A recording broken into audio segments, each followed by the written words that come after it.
नमस्कार, सत श्रीकाल, आदाब। मैं डॉक्टर लोकेश शर्मा। मित्रों, पीछे भी हमने आपको एक विधानिक रूप से क्रियाशील रहने के लिए मैंने अपने तमाम विद्वान अधिवक्ता बंधुओं से, प्रशिक्षु अधिवक्ता बंधुओं से एवं उन समस्त पक्षकार विपक्षकारों से सबसे मैंने अनुरोध किया था, उनको बताने का पूरा प्रयास किया था परसों वाली वीडियो में। आज हम एक ऐसा विषय लेकर के आए हैं कि विषय बड़ा महत्वपूर्ण है और विषय है जो कृषि योग्य भूमि के सापेक्ष या उससे हटके आवासीय भूखंड के रूप में जो भी ऐसे पट्टे धारक हैं जिनको सरकार द्वारा तहसीलदार के माध्यम से, कलेक्टर के माध्यम से या किसी भी प्रक्रिया के माध्यम से आवासीय रूप में रहने के लिए, घर बनाने के लिए, मकान बनाने के लिए और उसको प्रयोगार्थ कोई पट्टे दिए गए हैं, तो उस पट्टे की स्थिति में उनको जो निरस्तीकरण की प्रक्रिया है उनको निरस्त किया जा सकता है। कौन उनको निरस्त कराएगा या किसके माध्यम से कैसे निरस्त हो सकता है, या किस कंडीशन में ऐसा है कि यदि कोई मेरे ऐसे विद्वान अधिवक्ता बंधुओं के माध्यम से कोई पक्षकार विपक्षकार हो कि जो इसका हित निहित हो किसी पट्टे पर और वो अनाधिकृत रूप से निरस्त हो गया हो, उसकी निरस्तीकरण की कार्रवाई तहसीलदार माध्यम से या एडीएम साहब के माध्यम से हो गई हो, तो वो भी इसको बड़ा उन्हीं के लिए बड़ा विशेष महत्वपूर्ण विषय है। आज इसी महत्वपूर्ण विषय पे हम लोग चर्चा करेंगे कि किसी भी कृषि भूमि के पट्टे के खिलाफ किस व्यक्ति को शिकायत करने का अधिकार है, सुरक्षित है उसके पास में, और किसको नहीं है।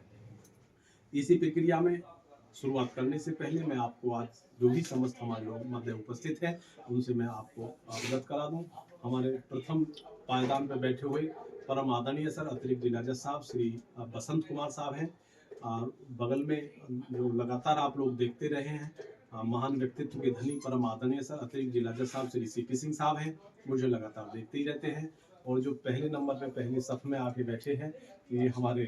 श्री राजेश गुप्ता जी हैं, जो एडीजीसी रहे हैं, सहायक अधिवक्ता, शासकीय अधिवक्ता, और परम आदरणीय हमारे विद्वान अधिवक्ता श्री नवीन चंद बिरला साहब हैं, आप भी विद्वान अधिवक्ता हैं और डीएलएसए में काफ़ी क्रियाशील रहते हैं, श्री शर्मा जी हैं, और श्री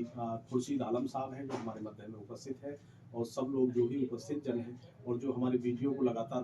बना करके आप लोगों से रूबरू कराने का कार्य करते हैं। श्री दीपक हमारे मध्य में हैं जो अधिवक्ता हैं यहीं जनपद बुलंदशहर में। तो मैं विषय पे आता हूँ। विषय है तहसीलदार के द्वारा एक पट्टे प्रक्रिया जो पूर्ण हो चुकी थी उसके सापेक्ष एक व्यक्ति के माध्यम से कोई शिकायत की जाती है जो पट्टा धारक होता है, और वो पट्टा धारक की जब शिकायत होती है, ये मैं उत्तर प्रदेश से ही हूँ, उत्तर प्रदेश की बातचीत कर रहा हूँ, माननीय उच्च न्यायालय इलाहाबाद की बात कर रहा हूँ, तो जनपद में इत्यादि बोलना नहीं चाहता क्योंकि उन अधिकारियों की भी गरिमा है जिनके खिलाफ कार्रवाई माननीय उच्च न्यायालय द्वारा की गई है। तो जो तहसीलदार के स्तर पर 97 पट्टे कैंसिलेशन के लिए एक आवेदन किया जाता है, तहसीलदार महोदय उसको कैंसिल कर देते हैं पट्टों को, उसके अगेंस्ट रिवीजन आता है। इसका रिवीजन कलेक्टर महोदय के यहाँ होता है, कलेक्टर महोदय द्वारा एडीएम साहब के यहाँ पर उसको पत्रावली को ट्रांसफर किया जाता है रिवीजन को, और एडीएम साहब द्वारा उस मामले को गैर पीड़ित की शिकायत पर एडीएम साहब द्वारा भी उसको निरस्त किया जाता है। उस एडीएम साहब के निरस्तीकरण के उस आदेश के अगेंस्ट संबंधित जो पक्षकार था, जो पीड़ित पक्षकार था 97 पट्टे धारक, वो माननीय उच्च न्यायालय इलाहाबाद की शरण लेते हैं, प्रयागराज की, और माननीय उच्च न्यायालय प्रयागराज में जाकर के जब वो माननीय ऑनरेबल जस्टिस महोदय के समक्ष रखते हैं, तो एक ये रूलिंग मैं आपको बता दूं, जो आप भी मेरे विद्वान अधिवक्ता जो देख रहे हैं उसे ग्रहण कर लें, उसे लिख लें। ये है Satish and 97 others versus state of UP and others. दोबारा फिर सुन लें, सतीश एंड 97 अदर्स। सतीश इसमें मुख्य थे, 97 उनके साथ में थे, and others versus state of UP and others. ये रिवीजन फाइल होता है, अपील फाइल और रिवीजन सेकंड रिवीजन फाइल होता है, उसमें आदेश पारित होता है, और उसमें जो आदेश पारित होता है उसमें महत्वपूर्ण जो बिंदु है जो हम बताने का प्रयास कर रहे हैं, वो महत्वपूर्ण, सर्वाधिक महत्वपूर्ण बिंदु ये है कि किसी भी ऐसे व्यक्ति को जो थर्ड पर्सन बोला जाता है, मीन्स जिसका हित निहित ना हो या जिसका अधिकार प्रभावित नहीं हो रहा हो, उसको किसी भी प्रकार के सिविल प्रक्रिया में या रेवेन्यू प्रक्रिया में कोई भी शिकायत संबंधित अथॉरिटी के पास दर्ज करा करके सूट चलाने की, बात चलाने की कोई भी शक्ति प्रदत्त उसको नहीं है कानूनी रूप से। लेकिन इस पूरी प्रक्रिया में ऐसे ही व्यक्ति का मामला सामने आया कि जिस व्यक्ति ने, जिसका हित नहीं था, कुछ भी प्रकार का उसका कोई अधिकार प्रभावित नहीं था, लेकिन उसने तहसीलदार महोदय के यहाँ सूट लेकर आया, तहसीलदार के यहाँ से जीत दर्ज कराई। तत्पश्चात वो रिवीजन जब अगेंस्ट होता है तो रिवीजन में गया, रिवीजन में भी वो वहाँ पर उपस्थित हुआ, उसी के एज इट इज एडीएम महोदय ने रखा। लेकिन जब वो पत्रावली वहां जाती है, जब अवलोकन होता है, तो रेवेन्यू की उस प्रक्रिया को पूर्ण पारदर्शिता, प्रमाणिकता और पारदर्शिता से स्पष्ट करते हुए ऑनरेबल जस्टिस महोदय का मैं धन्यवाद अदा करता हूं, जिन्होंने ये दिया है विधान। उन्होंने कहा कृषि भूमि के पट्टे के खिलाफ सिर्फ पीड़िता व्यक्ति ही शिकायत कर सकता है, बाहरी व्यक्ति नहीं। ये मुख्य कॉज दिया। और उन्होंने कृषि भूमि के पट्टे के खिलाफ शिकायत करने का अधिकार केवल पीड़ित व्यक्ति का ही सुनिश्चित किया। कोई बाहरी व्यक्ति या गैर पीड़ित व्यक्ति की शिकायत पर पट्टा निरस्त नहीं किया जा सकता और ऐसी शिकायत पर आधारित कार्रवाई अवैध मानी जाएगी। ये माने सर्वोच्च उच्च न्यायालय द्वारा प्रतिपादित किया गया। और इन्होंने उसमें प्रतिपादन के साथ साथ जो कॉज दिया, जो मुख्य महत्वपूर्ण है, उन्होंने माना कि जो गैर व्यक्ति है वो कौन है या जो पीड़ित व्यक्ति है वो कौन है। तो पीड़ित व्यक्ति को परिभाषित करते हुए ऑनरेबल कोर्ट ने कहा, न्यायालय ने स्पष्ट किया कि पीड़ित वह व्यक्ति है जिसे पट्टा आवंटन से विधिक क्षति पहुंची हो, अनुचित तरीके से वंचित किया गया हो या उसे कोई अधिकार देने से इनकार किया गया हो। इसी में जो मेरे विद्वान अधिवक्ता सब समझ गए होंगे, दोनों लोगों की परिभाषा इसी में समाहित हो गई है। मामले में किसी गैर पीड़ित व्यक्ति की शिकायत पर जो एडीएम का आदेश था निरस्त करने का, उसको रद्द कर दिया गया और उत्तर प्रदेश राजस्व संहिता या संबंधित भूमि पट्टा नियमों के तहत पट्टा आवंटन और निरस्तीकरण की प्रक्रिया को मजबूत बनाने के लिए और ताकि बाहरी और मनमानी हस्तक्षेप से बचाव हो, इसके लिए आदेश पारित माननीय उच्च न्यायालय द्वारा प्रतिपादित किया गया है। मैं इन्हीं परिकल्पना के साथ मैं अपने परम आदरणीय सर अतिरिक्त जिला जज साहब श्री बसंत कुमार साहब से गुजारिश करूंगा, वो भी दृष्टिपात करेंगे संक्षेप में। परम आदरणीय सर। पट्टे के संबंध में जैसा कि अभी लोकेश जी ने बताया है कि पट्टा किन आधारों पर निरस्त किया जा सकता है और जिस आधार पर पट्टा निरस्त किया गया था उसके खिलाफ जो व्यक्ति माननीय उच्च न्यायालय इलाहाबाद गया हुआ था, तो उसने जिन बिंदुओं पर विचार विमर्श किया कि इन आधारों पर क्या किसी का पट्टा निरस्त किया जा सकता है, तो जो उसने जो पाया, जो एडीएम का आदेश था वो तो शायद उसने वैध पाया, जो उसके जो पहले का जो आदेश थे वो इसने माननीय उच्च न्यायालय ने कहा कि वो आदेश एक तरीके से बिल्कुल गलत था, क्योंकि पट्टा निरस्तीकरण केवल वही व्यक्ति करा सकता है जिसको पट्टे से अगर कोई विधिक नुकसान या कोई ऐसी हानि हुई हो कि जिसके चक्कर में कि अगर कोई नुकसान हो सकता है, विधिक नुकसान हो सकता है इस आदमी को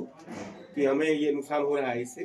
तो पट्टा निरस्त होगा, अन्यथा उसका पट्टा निरस्त नहीं हो सकता है। उस आदमी को बताना पड़ेगा कि हमें इसके पट्टे से हमें ये नुकसान हो रहा है, हमें नुकसान हुआ है, तभी वो पट्टा निरस्त हो सकता है। अगर कोई तृतीय व्यक्ति, ऐसा व्यक्ति जिसे तो कोई नुकसान नहीं हो रहा है, उस बच्चे को नुकसान पहुंचाने के उद्देश्य से उसने ऐसा वाद दायर किया है, तो वो मान्य नहीं होगा। माननीय उच्च न्यायालय के द्वारा दिया गया है आदेश पूर्णतः विधि सम्मत है और ये पट्टा नियमों को और सशक्त बनाएगा और पट्टा के जो लोगों को पट्टे मिले हैं उनके आधार को और मजबूत बनाएगा। बहुत अच्छा ये फैसला है, इसका मैं समर्थन करता हूँ। तो बकाया बताएंगे हमारे। धन्यवाद परम आदरणीय सर ने, अभी आपने सुना। और मैं परम आदरणीय सर श्री सीपी सिंह साहब से मैं विनम्र अनुग्रह करता हूँ कि Satish 97 others versus state of UP and others पे परम आदरणीय सर साफ और सुस्पष्ट व्याख्यान करेंगे। परम धन्यवाद डॉक्टर लोकेश कुमार शर्मा जी।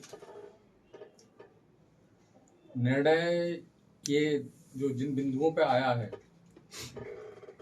वो कानून की दृष्टि से और अधिवक्ताओं को प्रैक्टिस करने के उद्देश्य से अच्छा है, उनको जानकारी होगी कि पीड़ित व्यक्ति के अलावा अन्य कोई नहीं कर सकता। किंतु इस तरह के निर्णय में जो हाई कोर्ट ने दिया, चूंकि अभी तो हाई कोर्ट का निर्णय ऊपर भी जा सकता है,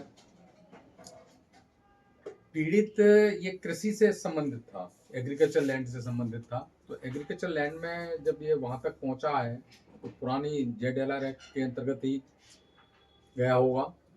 उसी के तहत इनका अलॉटमेंट हुआ होगा। तो जो भी कृषि भूमि अलॉट होती थी पहले, वो अलॉटमेंट हमेशा लैंड मैनेजमेंट कमेटी करती है, एक स्थापित है।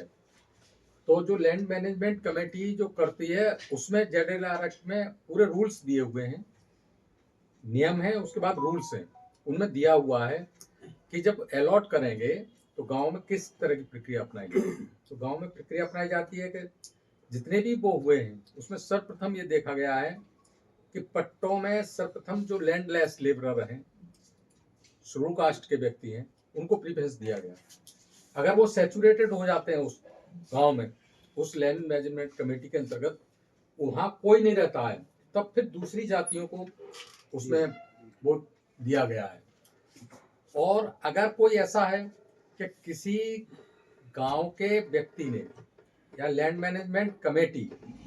गांव का कोई व्यक्ति है, उसको लैंड मैनेजमेंट कमेटी ने स्टार्टिंग में भी शुरू कास्ट के वहां रह रहे हैं, उनको कोई पट्टा नहीं है, एक भी, सब लैंडलेस लेबर है, और जनरल को दे दिया, तो ये पट्टा एब इनेस्यू वॉइड है, क्योंकि इसको तहसीलदार को उनको सब देख लेना चाहिए कि ये वॉइड है। इसको चैलेंज जब कौन करेगा, तो इस रूलिंग के तहत स्पष्ट है कि जो वहां का जो भी व्यक्ति शुरू कास्ट का होगा वो चैलेंज कर सकता है। तो ये प्रत्येक तथ्यों पर डिपेंड करेगा कि वो पट्टा चैलेंज कैसे किया गया, स्टार्टिंग कैसे हुई, किसका था, लैंड मैनेजमेंट कमेटी ने कैसे किया। तो उस प्रकार का संभवतः वहां अगर कोई पट्टा हुआ, जैसे ए कोई रेवेन्यू विलेज है, रेवेन्यू विलेज ए की जो भी वहां की जनता है वहां का पट्टा हुआ, और बी रेवेन्यू विलेज के व्यक्ति चैलेंज करेगा, तो वो नहीं कर सकता, क्योंकि इसमें साफ सा लिखा है कि पीड़ित व्यक्ति तो एक तो उसी गांव का होगा, और पीड़ित वो हो जाएगा पूरा, क्योंकि उसको जनरल को दे दिया उन्होंने पहले प्रधान ने, और शेड्यूल कास्ट वाले लैंडलेस लेबरर को एक भी पट्टा नहीं दिया, तो स्टार्ट में गलत हो जाएगा। तो पहला ये, अगर वो संभव ये है कि चूंकि मैंने अभी ये रूलिंग को पढ़ा नहीं है, मैं तो एकदम आया तो मैंने बोल दिया जितनी जानकारी थी, तो इस तरह से तो आप लोग रूलिंग को जितने भी सुन रहे हो इसको ध्यान से ढंग से पढ़ें, और अगर आपके पास बहुत से सुप्रीम कोर्ट में भी होंगे वकील, अगर आपके पास आए तो इसमें आसानी से वो या रूल कर सकते हैं, अगर इस तरह की है कि वही उसी गांव का है और शेड्यूल कास्ट का व्यक्ति है या पिछड़े वर्ग का व्यक्ति है। चूंकि ये जो वर्ग जब सैचुरेटेड हो गए थे तब वो आगे को बढ़ाई दी थी पट्टे की प्रक्रिया, तब वो जनरल के लिए था। उसी तरह से ये पट्टों का अलॉटमेंट होता है। हाँ, ये अच्छा है कि वास्तव में किसी को परेशान करने की नियत से कोई तीसरा व्यक्ति कर दे और मिल मिला करके वो वहां से वो अपना जजमेंट अपने फेवर में ले ले, कैंसिल करा दे किसी तरह से, जो आजकल परिस्थितियों में सिफारिशों से हो रहे हैं पॉलिटिकली। यद्यपि कि पॉलिटिकली सिफारिशें वहाँ जो राजस्व में आसानी से हो जाती हैं, उसमें कोई खास बात नहीं है, इसमें वो न्यायालय के रूप में बैठते जरूर हैं, परंतु मुझे नहीं लग रहा है कि वो न्यायालय के रूप में काम करते हो निष्पक्ष होकर के। वो तो कहते हैं ऊपर आप जाइएगा, कर लाइए, हम तो जो कर रहे हैं वो कर रहे हैं गलत, स्पष्ट कह देते हैं, अब तो स्पष्ट कहने लगे हैं इस बात को। दूसरी बात इसकी यह है कि अगर सुप्रीम कोर्ट में अगर कोई बैठ रहा है वकील, तो इनको 2 पॉइंट उसके पास हैं कि अगर एब इनिशियो ही गलत है, अगर उनके पास इतना तथ्य है, तो सुप्रीम कोर्ट में जाएंगे तो वो कहेंगे कि उनके साहब इसमें आप इसको कैंसिल करने के लिए आप इसकी शक्ति का इस्तेमाल कर सकते हैं, क्योंकि संपत्ति तो राज्य की है, ये तो स्टेट की है, यूपी का है तो यूपी स्टेट की है। चूंकि ZLR एक्ट के अंतर्गत जैसे ही जमींदारी प्रथा का एवोल्यूशन हुआ तो जमींदारों की कोई संपत्ति नहीं रही, अर्बन ZLR एक्ट था और बाकी ग्रामीण क्षेत्र के लिए ग्रामीण था, जमींदारी तो सबकी समाप्त कर दी गई थी उस आर्डर जो एक्ट बने थे 2। बाकी फिर जो है प्रॉपर्टी डिवॉल्व हुई कि किस तरह से, किस सेक्शन के तहत ये कौन क्या बनाया गया, जो खुद कास्ट वाले थे वो अपने आप बने। इसी तरह से जमींदारी के बाद के भी विवाद जैसे चल रहे हैं, वैसे मेरा तो उस संदर्भ में भी अलग विचार है कि जितनी भी नॉन जेडे की संपत्तियां हैं,